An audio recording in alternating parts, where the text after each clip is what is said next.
Hello, everyone. Thank you so much for being here today. I'm Liz Bridgewater, the Director of Outreach at Climate Action Now, and one of many people who work to bring this event to you today. It will be just a few moments while people continue to gather. While we're waiting for everyone to join, I invite you to answer the icebreaker question that you'll see pop up in the chat. Our icebreaker today is, where are you joining from, and what's one plant or animal in your part of the world that you love? Please share your answers in the chat.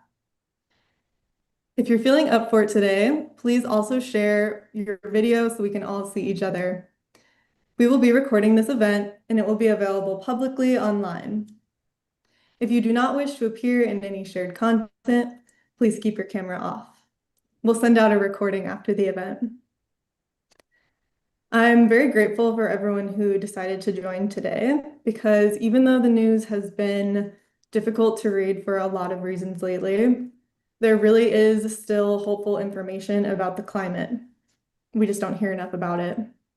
So thank you for joining us today to get your August monthly dose of hope. Let's share some of the results of our icebreaker. Kaylee, how's that looking? Yeah, well, we've got some good engagement in the chat. So for those of you who just got here, our question is, where are you joining from and what's one plant or animal in your part of the world that you love? Already seeing some great answers and also clear that everyone is joining us from all over. So got Julie from Sacramento who loves coyotes, got some love for blue jays. I love the love for lizards, but also lions, dogs, monarch butterflies. Everyone definitely keep putting those answers in the chat because it's great to just see that we all have this shared love of, our local flora and fauna. And that means we're all really going to enjoy today's conversation. So keep those answers coming in the chat. We love to hear where you're coming from and what you're passionate about. So I think I will go ahead and just jump into our warm-up today. So before we transition into our live interview, we're going to take an action together inspired by our featured speaker's work. So if this is your first time hearing about Climate Action Now, our app and website make it easy to send well-researched, personalized messages to political decision makers and business leaders. You'll be able to take action using the app or website today, but one added benefit of using the app is that you can earn points by taking action, and when you earn enough points, Climate Action Now will plant a real tree on your behalf with our reforestation partner in Kenya. So I'm going to share my screen and show you just how easy it is to take action in the app. Give me 1 second to get that pulled up. Oh, sorry. Let's see. Sorry, 1 second. It seemed to have lost my slides. Okay, now we're good to go. Okie doke. So you should be seeing my screen now. Sorry for the delay there. All right, so right now you're looking at an example action. And as you'll see, it only takes 3 touches to take an action. First, touch Do It Now. Then you can choose how you want to contact the decision maker that you're reaching out to. Because the app has your address, it knows who your federal, state, and sometimes local officials are. Then all you have to do is hit send, and you've taken action. Earlier, I mentioned that you can earn points toward a real tree, and so far, the Climate Action Now community has planted over 380,000 trees together, which is a pretty impressive number, and it's only growing every week. So now that you've seen a sample action, that brings us to the action we'll be taking together today. We'll be telling our state leaders to learn more about emerging fire tech innovations, new methods to prevent, fight, and recover from wildfires. So go ahead and take out your phones or tablets and open up your camera app. If you have or want to download the Climate Action Now app, feel free to use the QR code box on the left. And as you're pointing your camera at the QR code, a little pop-up that says Climate Action Now should appear. Once it does, just tap on it to get to today's action. Now, if you don't have the app already, tapping that bubble will take you to the App Store where you can download it for free. And once you have the app, all you have to do is follow the prompts to sign up, and it will take you right to today's action. Now we get it, not everyone wants to get a new app, so if you're not on the app or prefer to take action using a web form, just scan that QR code on the right instead. And if it's not working for you, don't worry, I'll be dropping direct links to the actions in the chat. So I've been talking a lot, that's all from me. I'm gonna stop sharing my screen, but I'll turn my camera into the action slide so that you still have access to it. So now I'll hand things back over to Liz to introduce our speakers and get things started. Over to you, Liz. Thanks so much, Kaylee. Today, Sam Matey Coast, the editor-in-chief at Climate Action Now, will be talking with our expert guest speaker, Amanda Royal. Amanda Royal is author of the Earth Hope Substack newsletter. Earth Hope aims to inspire action by highlighting environmental success stories with a focus on restoring wetlands and forests, battling invasive species, reintroducing keystone species, and protecting our oceans. Amanda is a former newspaper reporter who covered wildfires, invasive species, water quality, wildlife, and a host of other environmental topics in California and Nevada. She's also worked in environmental advocacy at Lake Tahoe. We'll now transition into our live interview. As you hear from Amanda and Sam, please share any questions you'd like to contribute to the discussion into the chat box. Over to you, Sam. Hi, I'm Sam Matty, and it is my pleasure and my privilege to write your dose of climate hope with Climate Action Now, as well as my personal newsletter, The Weekly Anthropocene. And for a whole bunch of reasons, including for a whole bunch of reasons, the news today is overwhelmingly negative. A lot of that is genuine bad stuff happening, a horrible, horrible person being elected to run the US. But part of the reason that happened, and part of the broader reason that our perception of the world these days is so negative, is that both human psychology and media business models strongly incentivize the news being made up of the worst, most upsetting things in the world at any given time. And what that stuff that is dramatically bad just kind of inherently attracts more human attention than stuff that is dramatically good. It takes years to build something, but one day for something to blow up, and blowing something up, literally or metaphorically, makes a more dramatic story. And even while we have seen and are seeing lots of terrible, scary stuff, there is also an amazing range of good stuff happening, especially in the climate and environment world, and that's what I'm especially writing about. And Amanda is writing a lot of amazing stories about long-term building towards a better world as well at her Substack Earth Hope in a way that really dovetails with what we're doing at Climate Action Now and is the topic of our live interview. So, Amanda, what's your perspective on sort of why, if you spend some time looking at your smartphone, it can very easily feel that the natural world is totally doomed, but that is not at all the case. What's your sort of view on the difference between perception and reality on environmental issues, especially on the sort of negative versus positive news side? Yeah, thanks, Sam, and thanks for inviting me. It's really great to be here. I come at this from, obviously from having been in the journalism world for a long time and in the public relations world when I was working for environmental advocacy. So a lot of people come at these environmental issues, from either science or conservation. And I have come at it with this really deep interest in how the information is getting out to people and how we're packaging it. And the conflict-based headlines that are written by really highly trained, focused, obsessive headline editors in either New York City or LA or San Francisco, rather than the people who are out there interviewing. So conflict-based headlines are making us sick. They are. There's a lot of people talking about the issue fatigue that people are feeling about the environment and the disengagement. And what I really am interested in doing is making this news more interesting. I obsess over headlines. I obsess over photos. I think that environmental news is not getting read, and it's being put on the back page. And especially the good news is being put on the back pages because they're classified as human interest. And instead of like a victory in a key battle of a fight to save this planet, it's like, oh, here, feel good about this butterfly. No, this is real work that was done by a lot of passionate people that got this butterfly back on the planet, or back in the place that it needs to be. You follow me? Are you muted? Sorry, yeah, I'm sure I should be better at unmuting by now. But like, yeah, there's sort of implicit, I think of it as a four quadrant sort of positive, negative, serious, non-serious in news. And you often get lots of stuff that's negative, serious, like attacks on democracy, and also negative non-serious. This person said something mean on social media. And you get lots of stuff that's positive non-serious, like this kitten was cute, this dog returned greeted their owner after a long separation. But there's this really huge gap in sort of the positive serious quadrant of news. And there really is a vast amount of really positive stuff, a really vast amount of good environmental news. And someone just put in the chat, why are we not hearing about it? Well, one of them is like you can actually sometimes see this in real time. People do like A/B tests of headlines. More negative headlines, even of positive articles, get more clicks. Like this is a demand side phenomenon. If you look at the headline of an Atlantic or Vox article over the course of a day, it gets more negative over the course of a day because they A/B test different headlines, and the scarier sounding ones get more people to click on it. So like a lot of that psychology. But but let me just give an example of what we're talking about here.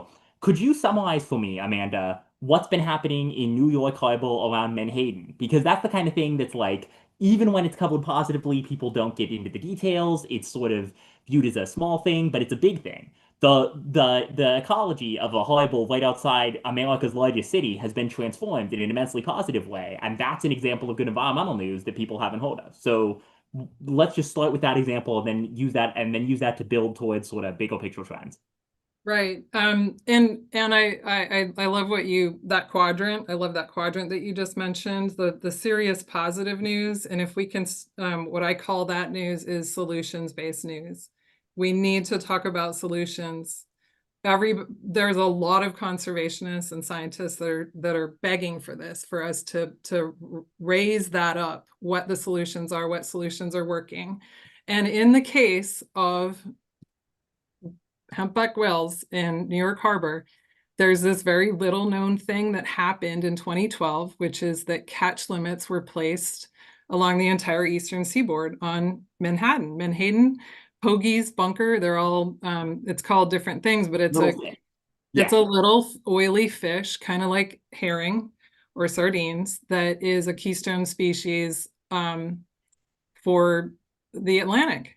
And when we stopped overfishing it, after that catch limit was put in place, not just whales, a huge amount of sea life flocked to Long Island and is returning to New York Harbor. And it's important to note that these whales have been using this migration path for millions of years, right? But they didn't enter the harbor until the food was there and the water was clean. And I mean, the clean water is also a big deal, right? And we have to look back at the successes of the Clean Water Act and all the things that we've done that have produced these huge wins. That little decision, and then the New York Times, and I love to rag on them, even though I read them, put the headline from the New York Times is "Whales from Above." That's the headline. And that kind of makes it sound like an unserious story, even though it's a big story. Like this small conservation intervention, fishing limits on Manhattan, led to whales returning to New York Harbor, led to a surge of humpback whale presence right off a major city. And it's sort of good news is sort of inherently pitched as non-serious, is I think one of the things that you're saying here. Like the article on this catch limits on fish led to a resurgence of ocean life is titled Whales from Above, which makes it sound sort of like a cute cat video. Like it's just visually interesting, but it actually is a policy and environmental success. Right. And we're it's trying to hook into a different part of the brain than the part of the brain that's paying attention to fear and negativity. Those headlines are just trying to play on a different part. The warm fuzzy, we're in love with these charismatic megafauna. Like let's keep just talking about the warm fuzzy things. Yeah, so I think you and I both in our publications are trying to switch the conversation, and I try to rewrite the stories, rewrite the headlines to at least emphasize and heighten and put it way further up in the story. What was the solution? What was the policy solution? The legislative solution, the litigation, the volunteer, the conservation, all of it being, I mean, literally, this is people's lives that they have dedicated to this work usually. And I like to think of, the point that I'm trying to get home is not just that each of us can make a small difference, but some of us individually, as individuals, can make enormous difference. Enormous. You know, the Julia Platt in Monterey Bay setting Yeah, aside. tell me that story. Tell me that story. I love that article of yours. Oh gosh. And this is so fun because it connects with Steinbeck's characters in Cannery Row. So this is one woman. She was a marine biologist, and she didn't she was this was in the 1930s, so she didn't get a job. She was discriminated against. But she moved to this tiny seaside town near Monterey Bay. She becomes the mayor. And she says, and Monterey Bay is just a mess at that point, a huge mess, an ecological mess. And if you had been there, you would have thought, we are destroying, there's no hope for this place if you had been there at that point. And the stink and the rot of the fish that they were, the processed fish that was being dumped into the bay. There were no whales, no seals. All the marine invertebrates were being overfished. Marine invertebrates being abalone and sea urchins and sea cucumbers, not charismatic, cute megafauna, you know. These are things that hardly anybody cared about. They ate them for dinner. And Julia Platt says, we need to protect these, because if we can protect this one section of ocean, the seeds, the egg, I'm blanking on the eggs that they will bring and spread to the rest of the ocean will be exponential. So she preserved that, and she had to get an agreement. I could go on about this story. I love it so much. She had to get an agreement in place with the state of California for the town of Pacific Grove to regulate that piece of shoreline, because at that point, only the state of California could regulate it. So you start to think, this stuff is not easy. There's always some law in your way, even when you're making good progress and your intent is to make progress, environmental progress. There's something in your way, and you have to move through that. So not only was there this law, but there was this physical fence that was up around a private property that was abutting this piece of ocean that she physically went and hammered down and let the public access the ocean, but also protected. And what she had in mind was sea slugs. And I don't know, she's a marine biologist, so that's what she's into. But when she protected that, the abalone and the sea urchins were also protected. And that's an off the chain reaction. Like that's this quixotic quest in the 1930s, one lady trying to hammer down a fence and create a sort of town level protected area for some species nobody cared about. Tell us what that led to. So at that point, sea otters were believed to be extinct in California, and they hadn't been seen in 100 years. We protected the International Fur Treaty took place in the 1900s, but we had killed them off by the middle of the 1800s. Nobody had seen them since 1850. But they were there. They were there under the cliffs of Big Sur. If you ever been to Big Sur, no fur trader is going to climb down those cliffs. So they were there under the cliffs of Big Sur, hiding out for 100 years. And they found Julia Platt's marine reserve. Around 1960 is when they call it a raft, a group of sea otters, a raft of sea otters just appears above this reserve. And they're eating the abalone and the sea urchins that she protected. And now in Monterey Bay, obviously there's a whole lot of water quality improvements that had to happen, and a restriction on fishing the sardines. But obviously it's this worldwide destination to see ocean life. And there are 3,000 sea otters in the Monterey Bay ecosystem. It's at capacity now.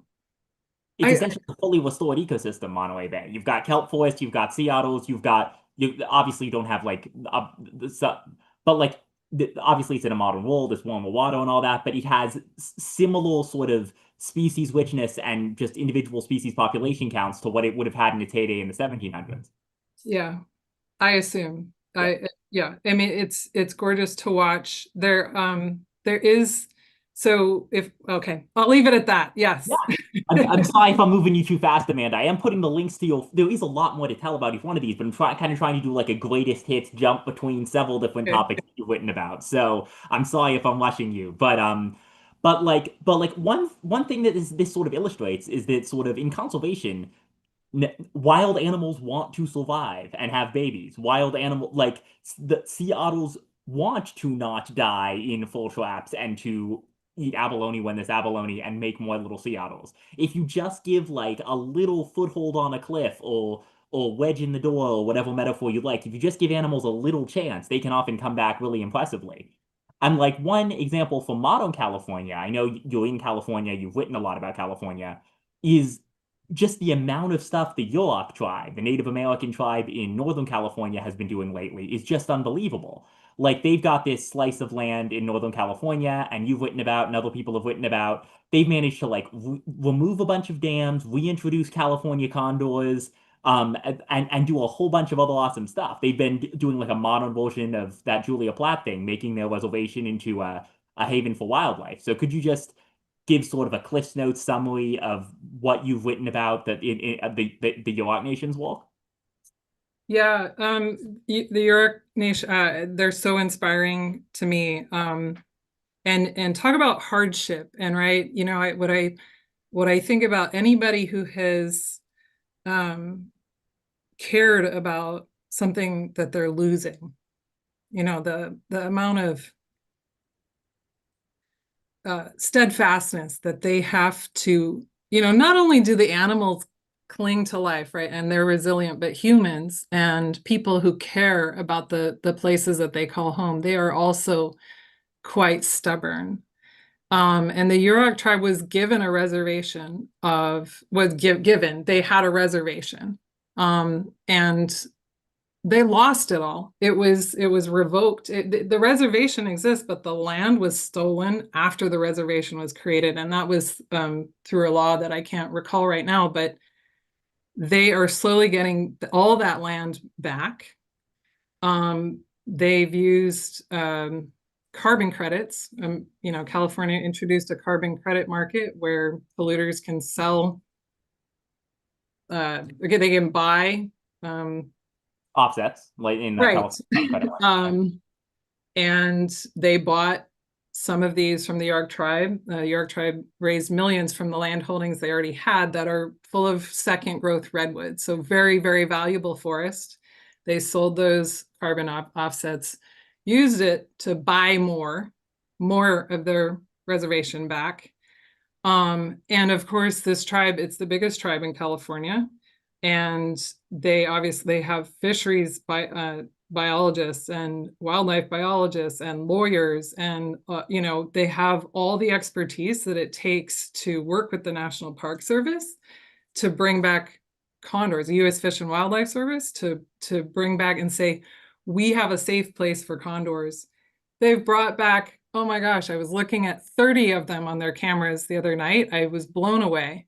They've brought, and these are the furthest north California condors on the planet now in North America. They've, you know, they've been rebounding in Utah, Arizona, Southern California, but in the past 5 years alone, we have, I don't know the total now, 40, 50 California condors up north. They have flown almost to the border of Oregon.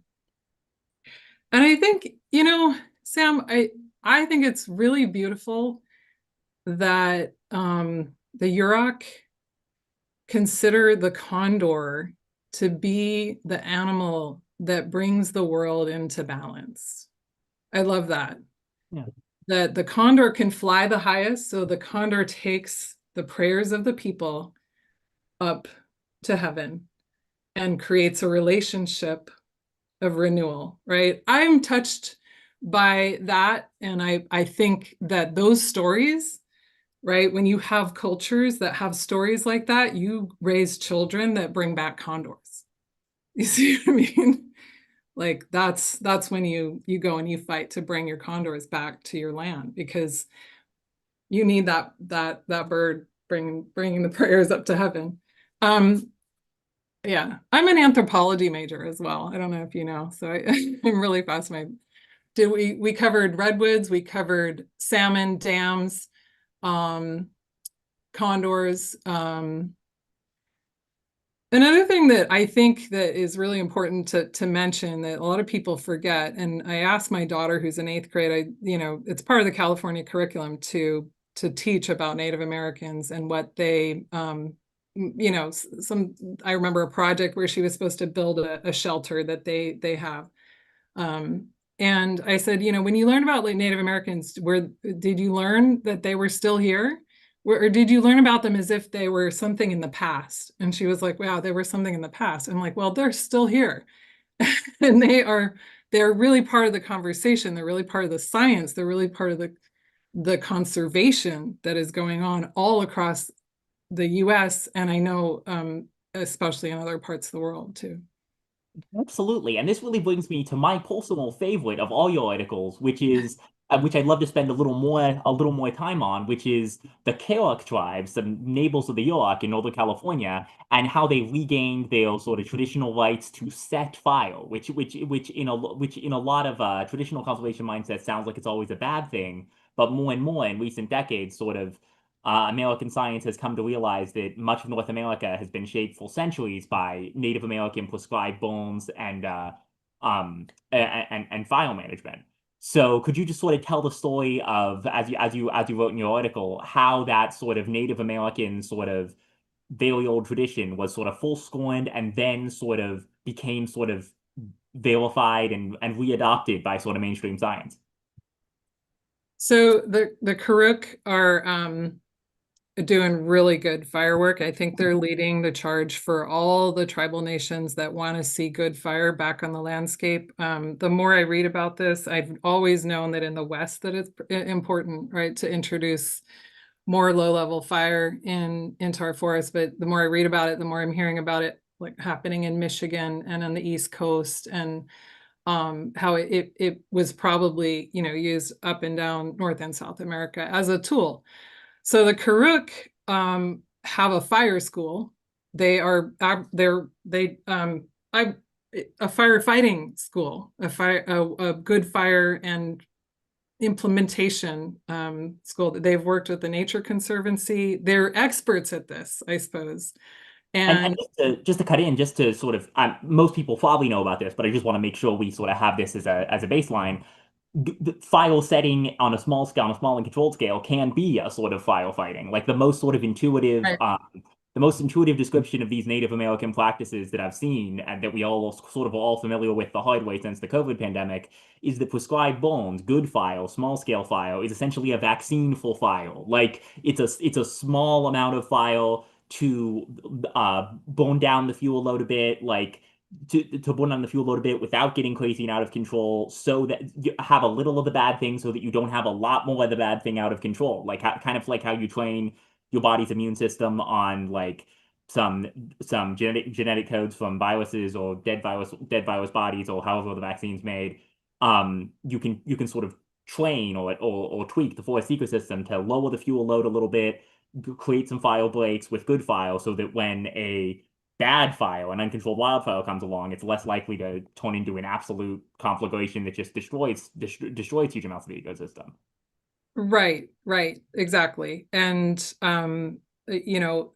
in California, and we call it dry forests, and it extends all the way up to southern Oregon to Arizona, usually ponderosa pine dominated forests. We don't get enough wet weather. We have wet weather in the winter, and then we have long stretches of dry weather that doesn't allow the dead wood and the debris to rot. So fire is how the nutrients are recycled. And I think the science hasn't quite probably captured just how much Native Americans may have built these forests into the fire evolved, fire dependent forests that they are. They absolutely are fire evolved. And with Native Americans lighting fires as frequently as they did, they probably even became more of those types of ecosystems, right? Really broad open where the deer and the elk could come in. I just read an article right before this this session that the Karuk, the elders in the Karuk tribe say that 80% of their food and plants are dependent on fire, right? So they make their baby baskets out of this hazel that grows up really nice and tall and strong after a fire. If you've let it overgrow for too long, it's big tangle, and it's not the type of, stick that they need for those baby baskets. And then Native Americans were using fire. They didn't have metal tools, so they're using fire as a tool to domesticate the forest, to bring in those open spaces so that the deer can wander through and the elk can wander through and all the wildlife can kind of have more free passage and they can see it and hunt them. Anyway, back to the Karuk. They're on the vanguard, right? They have worked out with the state of California that they can do their prescribed burns. Obviously, fires are very dangerous, and if we light them at the wrong time, it's a really bad situation.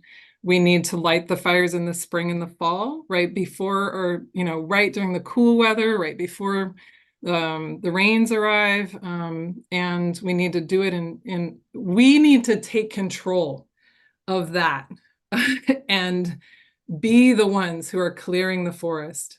The Karuk, because of their tribal sovereignty, they argued effectively that this is an unceded right that they have to practice their tribal traditions to light fires.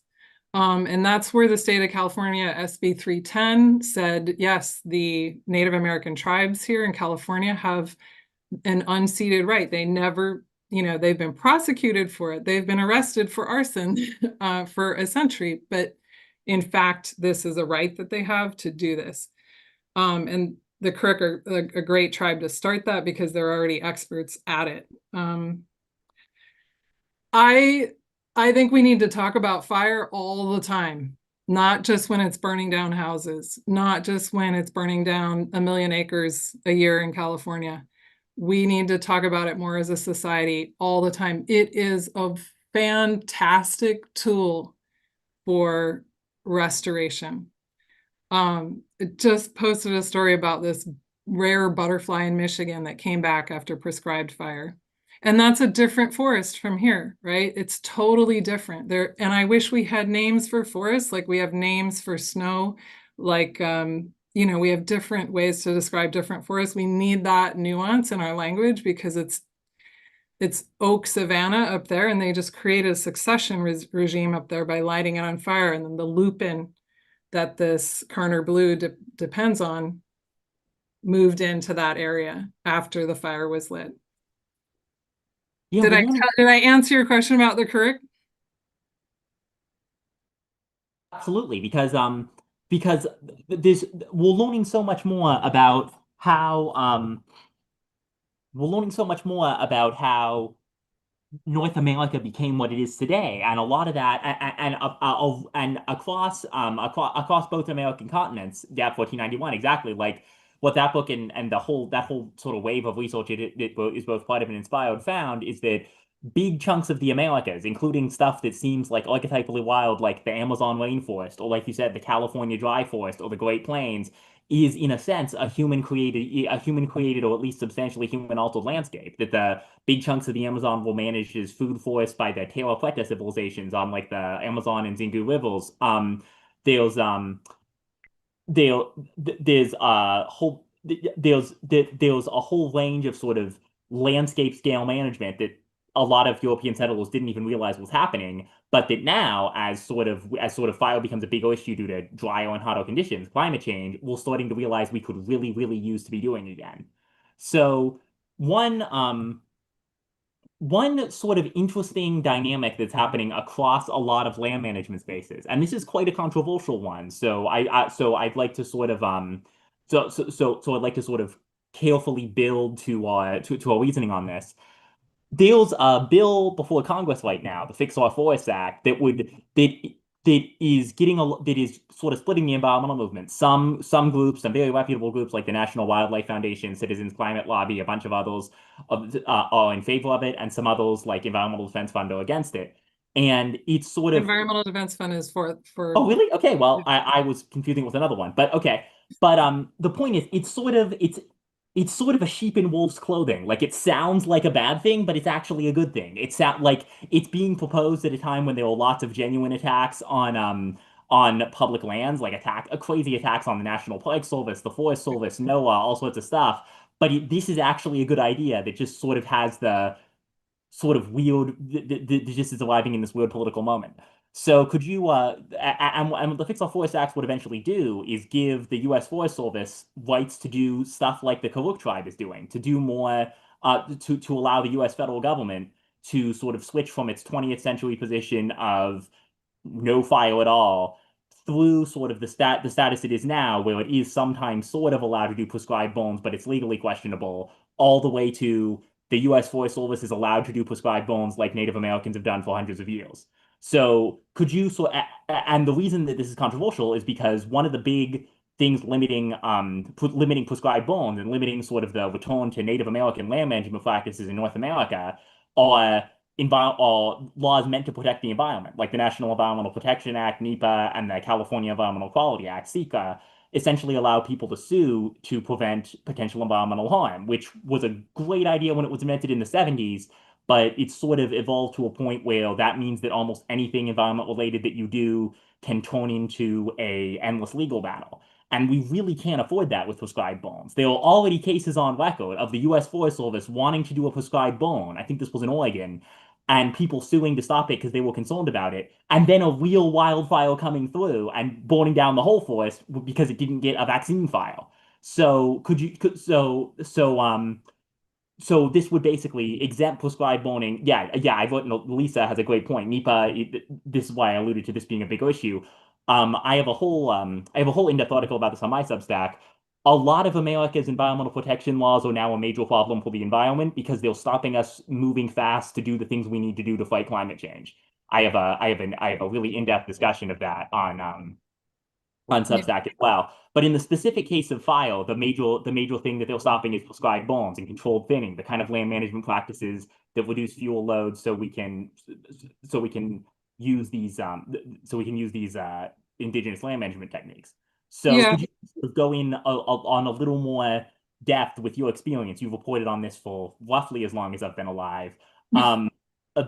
Could you go? Sorry, that might have been rude. So I didn't mean to. But No, it's great. that was meant to be a compliment. Like you have tons of impressive experience. Like you like you could you give me a sense of how the Fix Our Forest Act sort of fits into this arc of sort of societal and cultural change on American land management?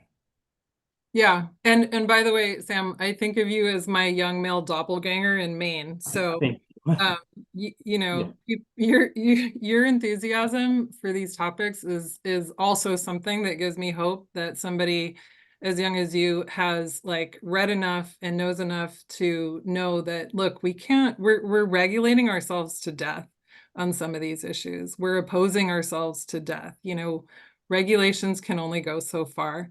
And in particular with this prescribed fire issue, the regulations don't treat fire as a pre-existing condition. The current Good Fire Report really points this out. It treats it like a subdivision, like a new development, you know, and it has to be analyzed just like the latest mall needs to be analyzed. And it's not, it's a pre-existing condition. It has been going on for thousands of years. And the risk of not taking a look at these so Fix Our Forest does not rewrite NEPA at all. It expands categorical exclusions under NEPA. So it doesn't rewrite it. It just means that it doesn't apply to prescribed bones, to this traditional form of forest management. And thinning, which the science is very clear. And I want to show some respect to, you know, there's people in the Pacific Northwest who are still struggling with clear cutting and whatnot. And so they're shouting that, hey, how can a chainsaw solve a problem in a forest? Yeah, and I'm chainsaw, file, these will scaly things. These sound like the bad guy, but these will sorry, go ahead. Not meaning to cut in. Go ahead. Yeah. yes, we need chainsaws just like we need bulldozers to do river restoration. We need chainsaws to do forest restoration. And in an ideal world, every single forest in America is different and needs something different, needs a different quote unquote prescription for that forest. We need the arborists to go in. We need the wildlife folks to go in. We need the funding to go in and look at this. And we also need engaged communities. Fix Our Forest Act creates these things called firesheds and fireshed councils.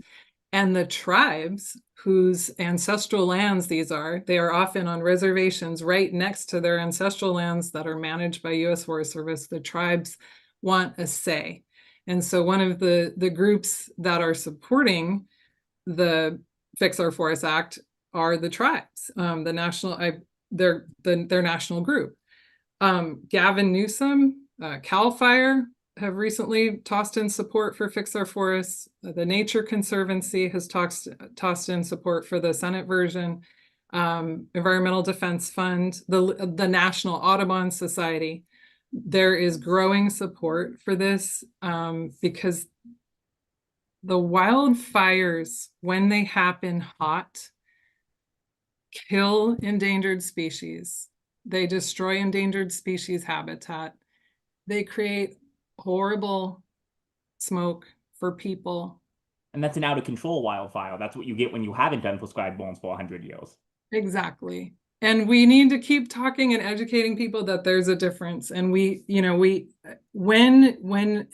think for this group in particular, people who are concerned about climate, we really need to think about the fact that thinning does remove some trees. Let's just say it like it is. And thinning work does look a lot like logging work. I have personally seen forests rebound miraculously after a thinning project. I have thinning plus prescribed fire very soon after. They can't do it right after. They have to wait a little while for those piles to cure and the wood to cure. Then they go in and they light the piles on fire. Miraculous, beautiful, beautiful stuff happens after these projects. I've never met a thinning project I didn't like. And we need to become comfortable with the fact that that's what it's going to take. And that wood is not burning down. It has been removed and it still has some carbon in it. And in a really ideal world, the old trees, they stay and they can thrive better because the little trees have been taken out and they can continue obviously to be these carbon sequestration behemoths. Are we still there? I'm just doing a visual aid. This is an example of Right. you can actually see the line from where they did prescribed bones and didn't do prescribed bones in this forest. This is the North Complex fire near Quincy, California in 2020. Or the bootleg fire, and the bootleg fire in Oregon did a similar example with this photo. On several occasions, you've seen wildfires literally stop right where they will prescribed bones. So keep talking. I'm just giving a little visual accompaniment. Yeah. And yeah, there's unfortunately a debate about this, but the science is clear. If you have prescribed burns alone, that's not as helpful as thinning plus prescribed burns. If you have thinning alone, that is not as helpful as thinning plus prescribed burns. The thinning makes it safe because while fire is a very, very dangerous thing. So there's some cherry picking of studies here and there and everywhere, but the review, there was a review in 2024 of all the studies all together, really reaffirming that thinning plus prescribed burning is the way. And that's why the Nature Conservancy and the Environmental Defense Fund and the Audubon Society they're on board with this approach.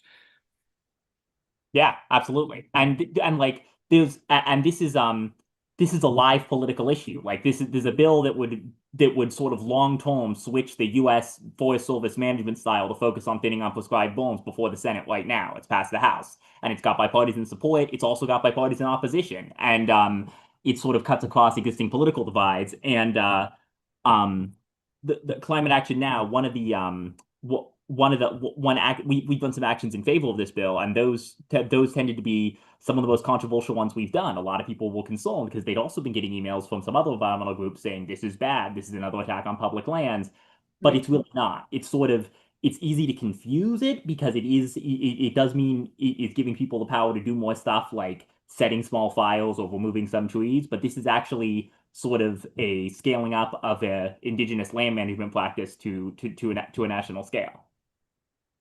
And Yeah. like I said, like I just put the link to the review you mentioned in the chat. The studies that we have show that prescribed burning and thinning is pretty much the best tool we have to counter severe wildfires in the West.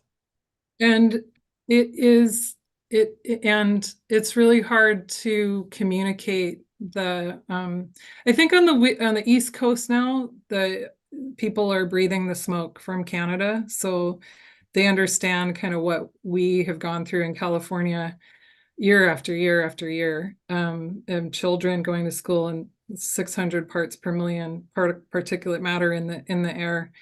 It is such an important issue, and the groups that are opposed to fix our forests, I don't actually, like I said, I think they might be coming from like a timber wars kind of perspective in the Pacific Northwest, and those are completely different forests than we have down here that direly need this work. We have a solution. We have a way to save air, save forests, restore forests. Our forests in California were all logged, all of them. So it's very rare to see an old growth tree, but I have seen them, 350 years old. I counted the rings on one that burned down in the Caldor fire. We can create resilient forests with these practices. I've seen it with my own eyes because I travel on bike and on skis through these forests over years, and you go through and you say, that forest needs thinning. They really ought to thin that. Well, look, they thinned it. Cool. Wow, they did the pile burning. They did the burn afterwards. Great. Wow, that fire that came through didn't burn that down. I've seen this stuff with my own eyes, and it takes somebody like, I guess I've traversed a lot of miles in these forests. Yeah, there's amazing stuff going on, and we're also seeing. I'm just going to put in the link. Someone asked earlier about the action, the biotech innovations thing. There's also this sort of emerging field of, because we have a labor shortage in the country that is not being helped by kicking people out for no reason in a really stupid, cruel manner. But we have a labor shortage that is probably going to get worse, and we don't live on the land like the Kerak have historically done. Most people are not going to have a full-time job sort of doing landscape management in their area. So there's some really interesting work in sort of trying to scale up fire management practices or firefighting practices with drones, with sort of robots that can sort of administer and a controlled burn and create a fire break, with heavy lifter drones that can carry water in a precise manner to put out a fire before it starts. There's a range of sort of interesting sort of attempts to scale up. And this is all very very small scale at the moment, but some interesting attempts to scale up some of this management with modern technology. The way I think about this, and there's also this. We have to detect and we have to put out the fires when they're happening at a bad time. We have to, right? If that's August, September, the wildfire season is lengthening. So those are all technologies to detect wildfire quickly and go and put it out. But there is a world, and it did exist, 100 years ago, where even an accidental fire would not have caused a conflagration. There is a world where a resilient forest exists, where if there is an accidental flare up, a cigarette butt, an illegal campfire, that we have created, such a resilient forest that accidental situation is not as dire as it is now. That's where I'm hoping that we get to someday. I really do think that, and those are the descriptions. Stephen Pine, I don't have his book. Anything from Stephen Pine, a fire ecologist. He's won the MacArthur Genius Grant. I have a story that I wrote where I interviewed him as well.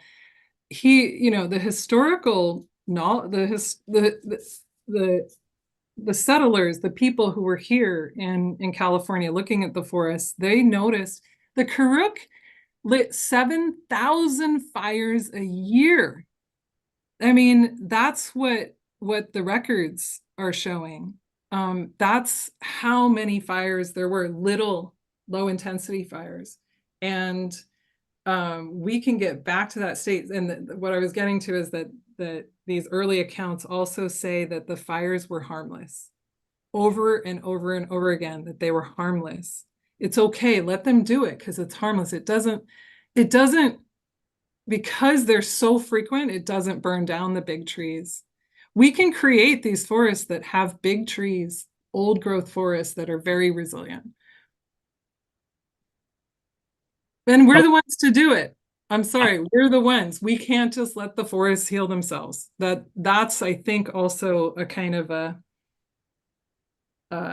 debate in the environmental community, whether the forests can heal themselves or whether we need to go in and do it.